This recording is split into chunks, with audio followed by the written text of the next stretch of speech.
Hi and good evening. Thank you for watching. I'm Shakil 5858. I am Buddham. Now the latest headlines from world channels and news agencies.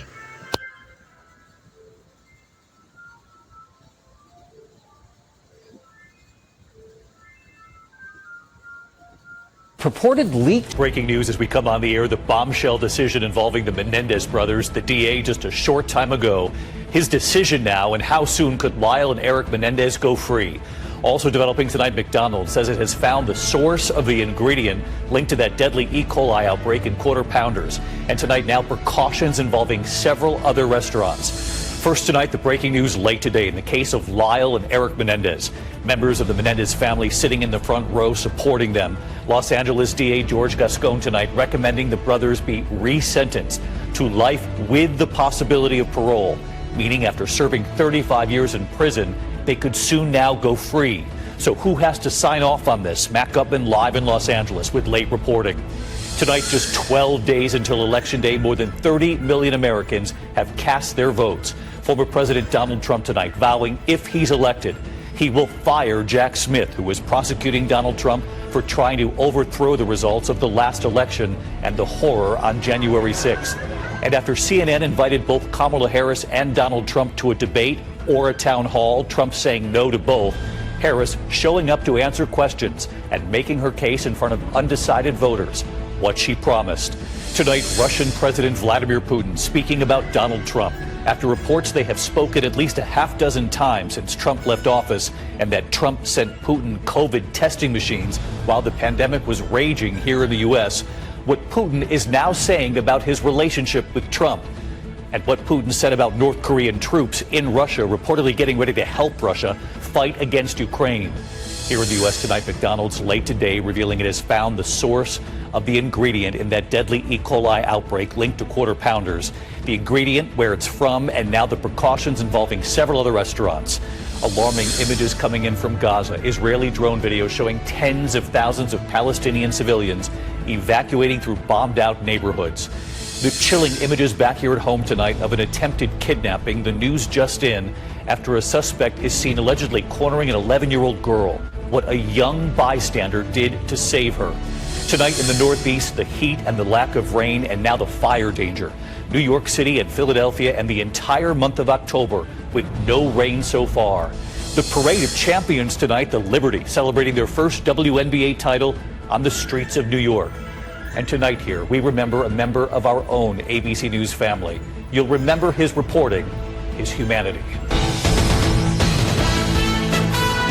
From ABC News. Tonight, after more than 30 years behind bars, the bombshell decision that could lead to the Menendez brothers going free. The infamous case, Lyle and Eric Menendez serving life for the 1989 killings of their parents. They say it was self-defense after years of abuse. Today, the DA recommending they be resentenced. After new evidence emerged, could they be released and how soon? We question the DA. Just 12 days until the election, Kamala Harris bringing out the star power. A rally in Georgia with Barack Obama and Bruce Howard. Beyonce will also join her on the trail. It comes after the vice president said she believes Donald Trump is a fascist. Mr. Trump, meantime, blitzing two battlegrounds in the West, and his new vow, if he is reelected, to fire special counsel Jack Smith. The ballots burned in a critical battleground, a mailbox set ablaze. The suspect under arrest. McDonald's saying it's identified the source of the onions linked to its E. coli outbreak. The supplier issuing a recall. The FDA investigating. And the mom who says she wound up in the hospital after eating McDonald's. And the insect wrangler who overcame his fear to create a big buzz on social media. This is NBC Nightly News with Lester Holt. Kamala Harris wanted another debate, and she got one. A debate with herself. Listen, Kamala Harris participated in a one-person debate last night, and she lost. She was supposed to close the deal at a CNN town hall last night, but somehow she made things worse. I'll just tell you what I'm hearing from people who I have been talking to, and that is that if her goal was to close the deal, they're not sure she did that. And, some people have asked, is she being held to a different standard? Maybe. But that's maybe the world that she's living in. Dana, what different standard is she being held to? Is it because she's a woman? Is it because she's black? Is it because she's new at this? Because she's not that new at this. She's been a politician for 20 years. They're still making excuses for her. Do you want a president who the media has to make excuses for? We just had that, and that's why Kamala is the nominee. If this was the final job interview, Kamala's not getting a call back. In any job interview, it sounds cliche, but they ask you, what's your biggest weakness? What weaknesses do you bring to the table, and how do you plan to overcome them while you're in office? That's a great question, Joe. Well, I am certainly not perfect, so let's start there. And I think that perhaps a weakness, some would say, but I actually think it's a strength, is I really do value having a team of very smart people around me who bring to my decision-making process different perspectives.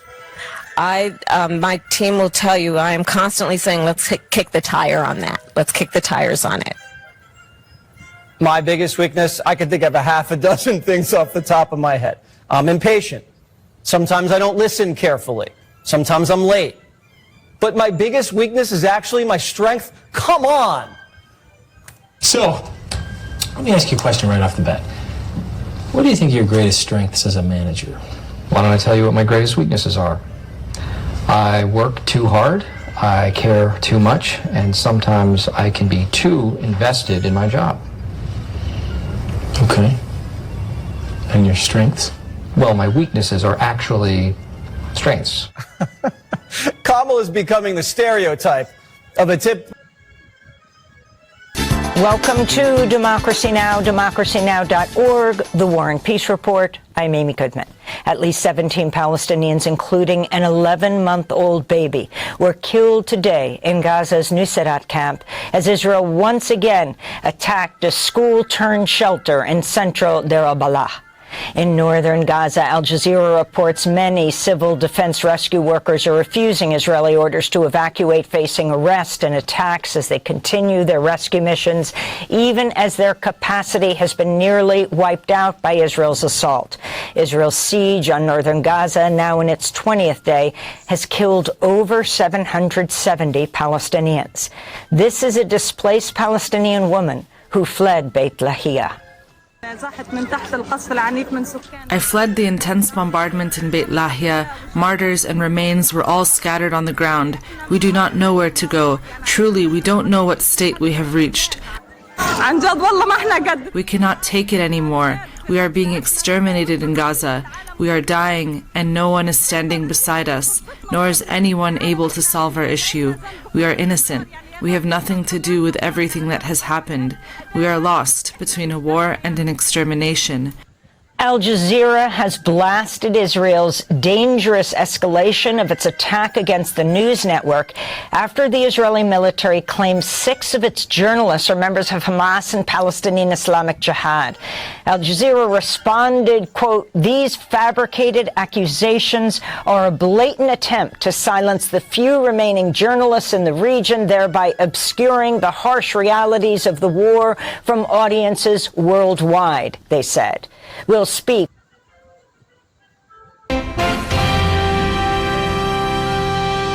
Good evening. I'm Jeff Bennett. And I'm Amna Nawaz. On the NewsHour tonight, Kamala Harris and Donald Trump continue their push in critical swing states as Election Day draws closer.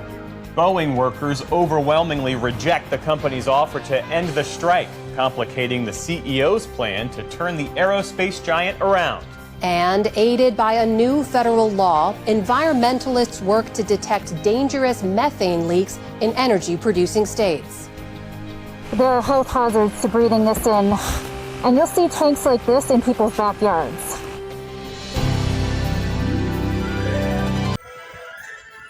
Well, an update tonight on a story we first showed you last winter about an unexpected discovery and an unprecedented rescue in the waters off Metchosin just outside Victoria. Here's tonight's Sawatsky sign-off.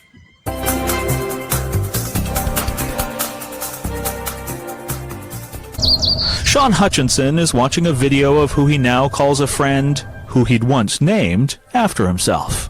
I jokingly said, well, we might as well name her Shauna. But in the end? It was Moira. And in the beginning, when Sean was on his boat, Moira was an unexpected discovery hidden under kelp. The head popped up and looked at us. Oh my God moment. She was a sea turtle who Sean knew was nowhere near native to the area. It would kind of follow us a little bit, almost like asking for help, really. And that's when Sean remembered hearing about a friend of a friend whose wife was a marine zoologist and called Dr. Anna Hall. I dropped everything. Sunday dinner was still sitting on the counter. I just left. The turtle was far from its more tropical home, only the second ever sighted in BC, and suffering from severe hypothermia. It sort of looked like a creature that was moving toward the end of its life. So Anna raced to orchestrate a rescue at sea, while more volunteers scrambled to borrow a wheelbarrow and secure cushions to create a carrier for the creature on land. Sure enough, a wheelbarrow does fit in the back of my car with a large sea turtle in it. During the 5-hour journey from Vancouver Island to the Vancouver Aquarium, Sean sat in the back, keeping Moira hydrated, and staff at BC Ferries stepped up to ensure the turtle got on the first available ship to the mainland, before being rehabilitated over the past 8 months by a team from the Marine Mammal Rescue Center who named her Moira. Everybody was so happy that the turtle had made it to the people who know how to care for her. And today, the first caring person Moira met is watching the final footage of the turtle being assessed at SeaWorld in San Diego and equipped with a tracker to monitor her safety before finally being released into the wild. It's humbling to finally know she's back in the wild where she belongs, and that it was a full inspirational story. A story with an enduring epilogue now that Sean and his wife are expecting a baby girl. I mentioned we should name her Moira, but it's up for discussion right now. And while Sean is thankful for all the turtle toys they received at the baby shower, the greatest gift is knowing that Moira is back home. Adam Swatsky, CTV News, Saanich. On this Thursday night, big changes to immigration policy in Canada. Why the door is closing on tens of thousands of newcomers. We are an open country, but not everyone can come to this country. And what it means for businesses.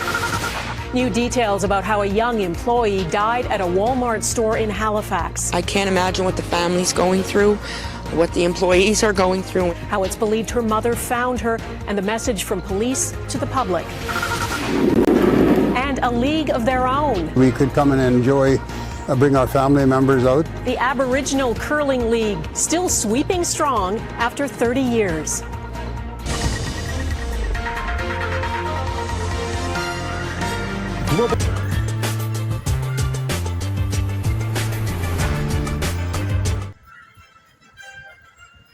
Tonight, a defiant prime minister says he's staying put as his government makes a major reversal on immigration. We didn't get the balance quite right.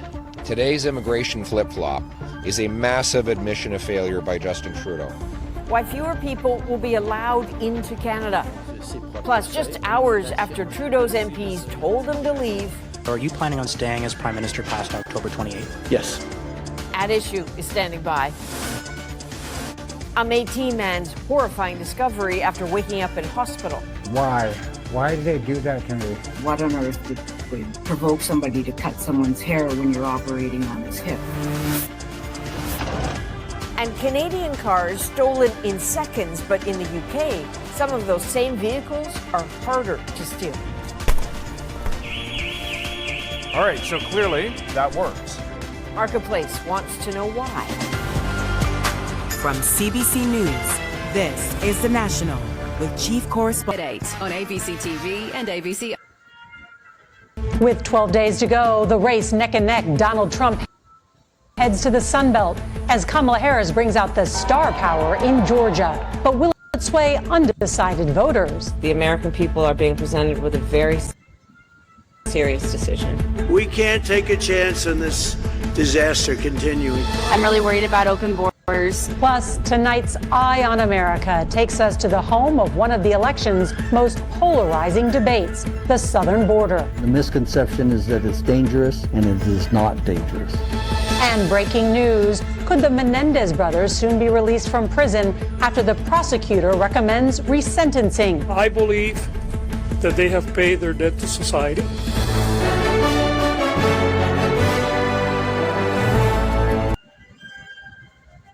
iView.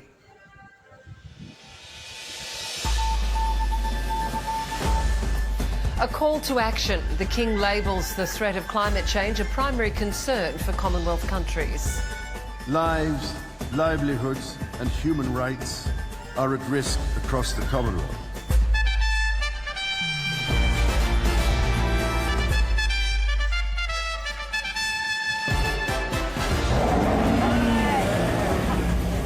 The election race revs up in Queensland as leaders make their final pitches to voters. 2 people killed when a truck crashes into a house in Victoria's southwest. And David Warner's lifetime leadership ban is lifted 6 years after the sandpaper scandal.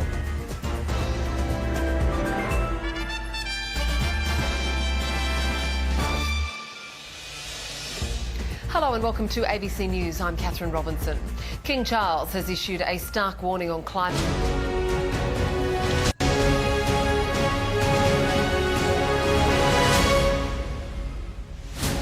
This is Sky News, the headlines. The King delivers a landmark speech to Commonwealth leaders in Samoa as momentum grows for a debate about slavery reparations.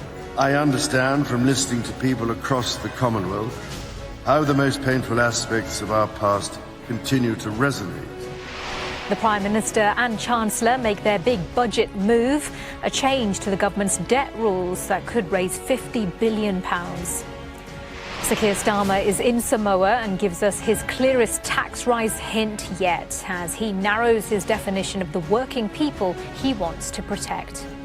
OK, so for someone who works but gets their income from assets as well, such as shares of property, are they a working person? Well, they wouldn't come within my definition. Also stealing a march on Britain's shoplifters. We speak to reformed serial offenders as official data shows a precipitous rise. Plus, President Putin and the rare public questions. After hosting a leaders' summit, he defends his war in Ukraine.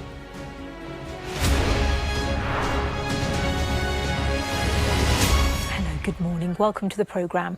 King...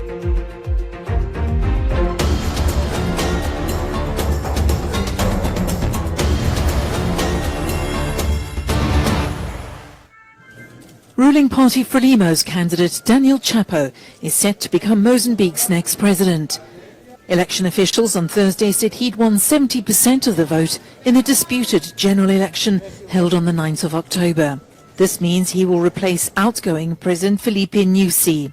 Frelimo, which has ruled the country since its independence from Portugal in 1975, was widely expected to return to power. Chapo's closest challenger, Venancio Mondlane, who was backed by the Podemos party, got 20%. But there's been widespread anger at the results, and nationwide protests on Monday, called for by Podemos, were dispersed by police firing live rounds and tear gas. Election observers have also cast doubts on the integrity of the polls. A European Union delegation said there'd been irregularities during counting and unjustified alteration of election results. Podemos has again called for a nationwide strike in protest against the alleged rigging. Russian President Vladimir Putin led the final session of BRICS summit, advocating for reforms at the UN to increase the representation of Asian, African and Latin American nations. The three-day event in Kazan focused on, among others, enhancing financial collaboration, including the creation of alternatives to payment systems dominated by the West. It is crucial for the UN's effective operation to update its structure to reflect the 21st century realities. This includes representation from Asian, African and Latin American countries in the Security Council and other essential bodies, particularly those represented here today. Additionally, reforming UN development institutions and global financial systems is necessary and long overdue.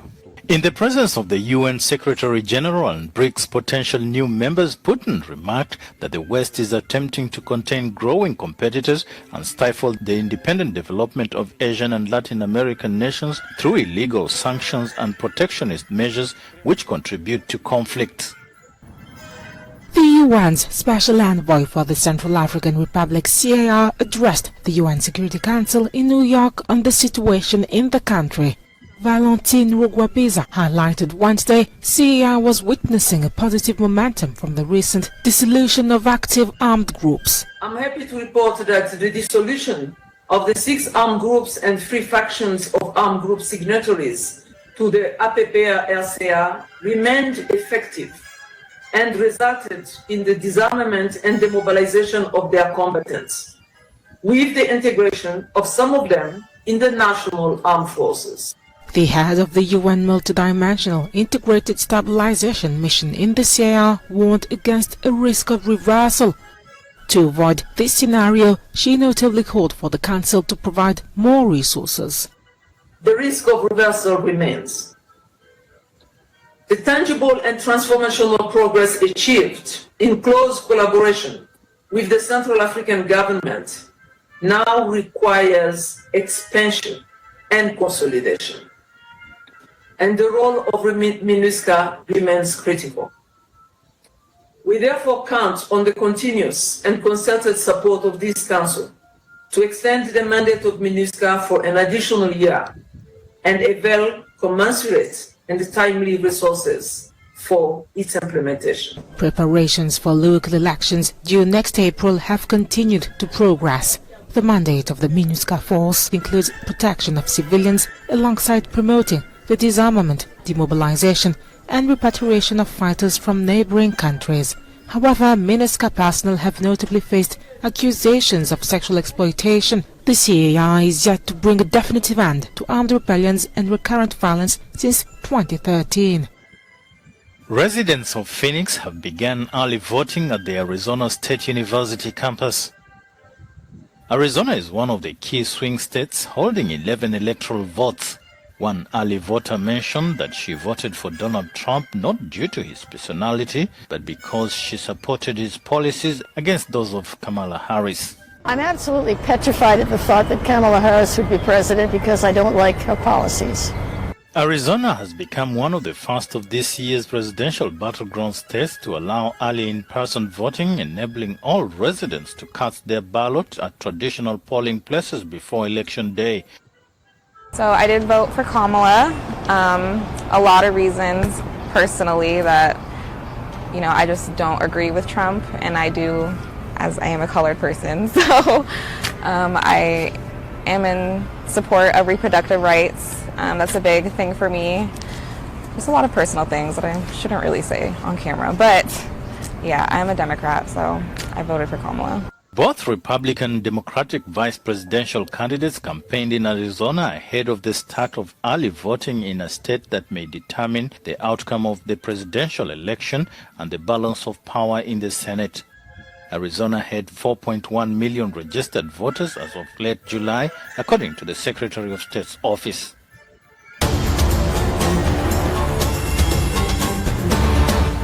At the beginning of every week, in the crypt in St Andrew's Church in Redruth, they offer free cooked breakfast. It's a simple ritual in a warm room, but essential, we're told, by many we meet here. How important is this for you on a Monday morning? Oh, very important to a lot of people, yes, especially the old age pensioners, and a lot of the boys here are homeless as well, so, it's a lifeline for them, really. How are you finding the cost of living at the moment? Tough. Yeah, it's tough, isn't it? Can you tell me what it feels like to be able to come into a place like this and get a cooked breakfast for free? Brilliant. It's lovely, and my kids love it as well. Roxy Bolton is a single parent of 5. She's living in emergency accommodation and struggling to make the benefits she receives cover her bills. What are you worried about spending money on? The fresh produce is more expensive than anything else, which is really annoying because I like to feed my children lots of fruit and vegetables, and that's the most expensive thing. Frozen food, you can go into Iceland and get a pizza for 99p, but I don't want to feed my kids pizza every day. I want to feed them nutritious meals every day. When the Labour government came in, we had great expectations for improvement. It didn't materialise. And instead of that there, it's got worse. I thought for a start, I voted for a government that's socially looks up to the people. They would say you've got to give them a bit of time. Give them a bit of time. Yeah, I know. They didn't take long to They didn't take long to pull away the winter fuel allowance, did they? They did it within about 2 weeks. I do remember. A policy which directly impacts one of the volunteers here, Mary Harris. She just misses out qualifying. How much of a difference will that make to you, losing the winter fuel payment? Well, I just won't be able to have my heating on so much. I mean, I don't have it on a lot now, but come the winter, then I should just be wrapped in a blanket. It is a county wrapped in glorious coastline, but one harbouring pockets of deep inequalities. And for parts of Britain, such as here in Portreath, dependence on seasonal work, as this chef tells me, comes fraught with its own challenges. You know, you want to live down here, but it's very hard to survive. A lot of big firms down here don't want to go past 0-hour contracts, don't want to pay people at the off-season, so you'll get 40, 50 hours in the summertime. Come winter, you're down to 20, 25 hours. I think people...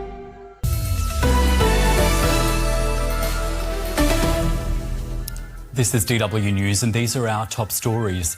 Ukraine's military intelligence service says the first North Korean units trained in Russia have arrived in Russia's Kursk region, where Ukrainian forces have staged a cross-border incursion.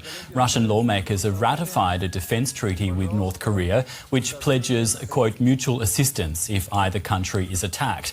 Ukraine has released this video, which it says shows North Korean soldiers in Russia's Far East. Israel's military says it has killed a Hamas commander involved in the October 7 terror attacks and who also worked for the UN aid agency UNRWA in Gaza. The IDF claimed Mohammed Abu Itoui had been overseeing the murder and abduction of several Israeli citizens. UNRWA confirmed that Itoui had been a staff member and was killed on Wednesday. German Chancellor Olaf Scholz has arrived in India with members of his cabinet. The delegation will hold talks aimed at strengthening ties between Europe's biggest economy and the world's most populous nation. On the agenda are a range of issues, including climate, security and migration. This is DW News from Berlin. There's more news on our website, dw.com. One of the 200 France 24 correspondents around the world.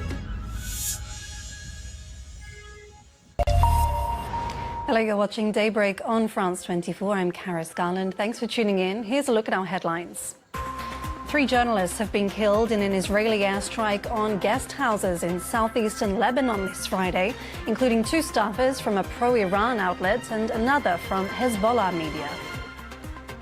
An Israeli airstrike on a school sheltering displaced people in the central Gaza Strip killed at least 17 people on Thursday, nearly all women and children, according to medics. And Ukraine said Thursday that North Korean troops have arrived in the combat zone in Russia's Kursk border region. This as President Vladimir Putin neither confirmed nor denied the troops' presence.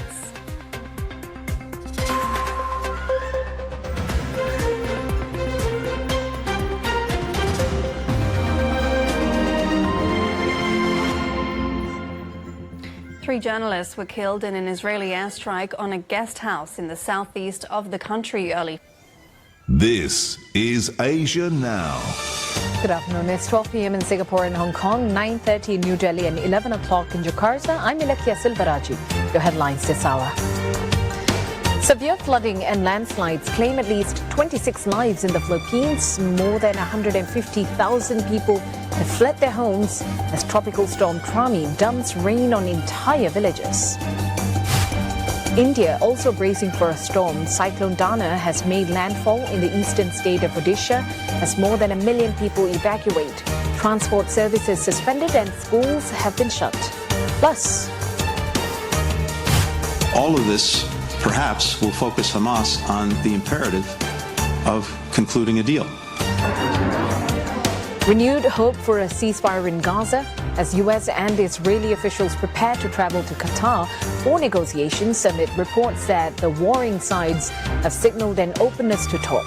But fighting continues unabated in both the besieged Strip and in Lebanon.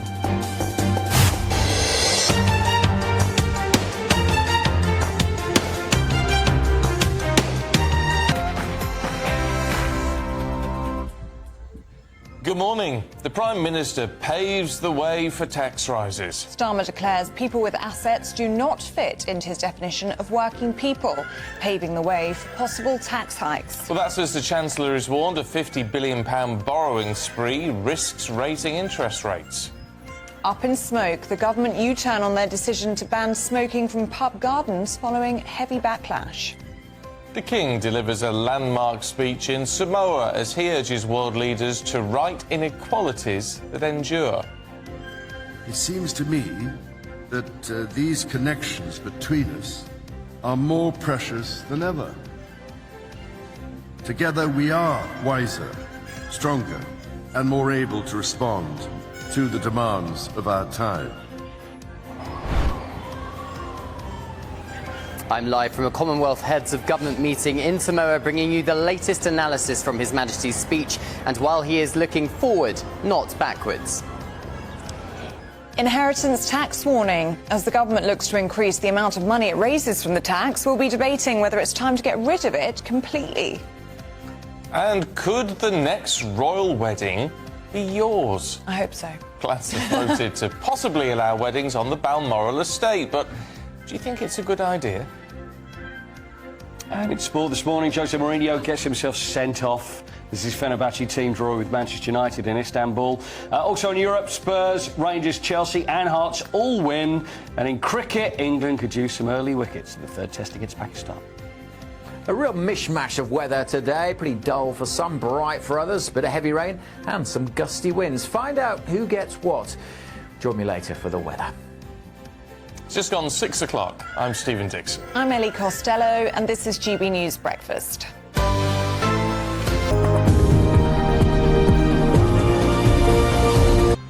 Dozens, including women and children, are killed in an Israeli airstrike in Gaza's Khan Yunis. Hello and welcome to TRT World Live from Istanbul. I'm Emily Rose Adams. Also ahead on the programme. In Lebanon, Israel warns Beirut residents to evacuate some neighbourhoods or face consequences. Also in Lebanon, 3 journalists are killed in the southern city of Hasbaya from an Israeli airstrike. And we bring you a special report from Mosul, the Iraqi city that was once the centre of the battle to al-Daesh and is now a symbol of resilience and rebuilding.